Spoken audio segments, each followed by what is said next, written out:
जिन हिंदी के वाक्यों में कौन या किसने शब्द आता है उन वाक्यों की अंग्रेजी बनाते समय थोड़ा सा कंफ्यूजन क्रिएट होता है। प्रॉब्लम आती है कि इसको कैसे कंस्ट्रक्ट करें, सेंटेंस का स्ट्रक्चर कैसे रखें।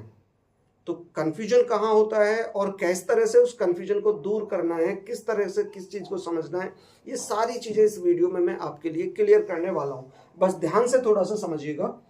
ये सेंटेंस मैंने लिया है, शोर कौन मचा रहा है। प्रेजेंट कंटिन्यूअस का सेंटेंस है, इज आर एम का प्रयोग करते हैं, ये बात आप जानते हैं। हमारा आज का पॉइंट है कि ये जो कौन शब्द है इसकी अंग्रेजी हमें हु लेनी है।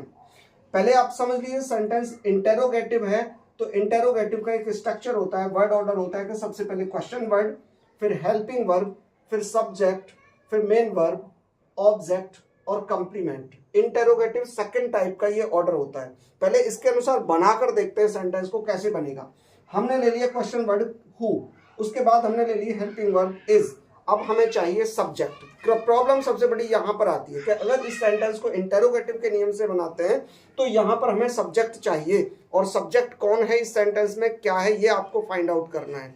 पता लगा के देखें, थोड़ा सा ध्यान दें तो आपको पता चलेगा कि इसमें सब्जेक्ट कोई और नहीं है। शोर मचाने का कार्य जो कर रहा है वही सब्जेक्ट है, और सब्जेक्ट कौन है यहाँ पर, हु।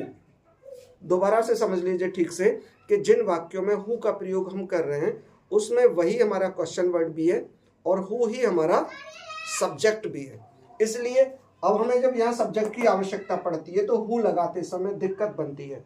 इसलिए एक बार फिर से समझिएगा, इसलिए जिन वाक्यों में हु शब्द आता है या इनके अलावा कोई और भी चीजें वर्ड आ सकते हैं ऐसे जो हमारे क्वेश्चन वर्ड भी होते हैं और क्वेश्चन वर्ड के साथ साथ वो हमारे सब्जेक्ट भी होते हैं, तो वो सेंटेंसेस हमारे इंटेरोगेटिव के ऑर्डर से नहीं बनते, उनको आप असर्टिव के ऑर्डर से बनाएंगे। देखिए मैं जैसे बना रहा हूं, हु हमारा क्वेश्चन वर्ड है लेकिन सब्जेक्ट मानकर असर्टिव बनाएंगे।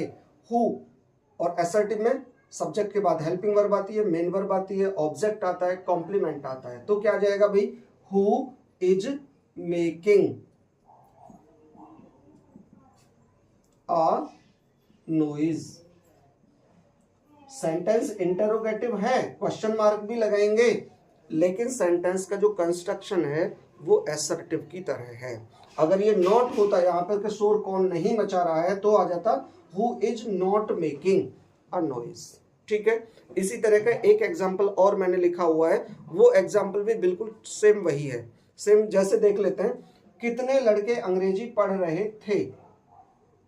अब देखें जरा इसमें क्वेश्चन वर्ड क्या है, क्वेश्चन वर्ड है हमारे कितने लड़के, हाउ मेनी बॉयज, ये हमारा क्वेश्चन वर्ड है।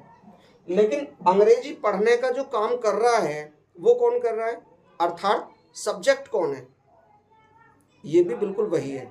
कौन पढ़ रहे हैं, हाउ मेनी बॉयज।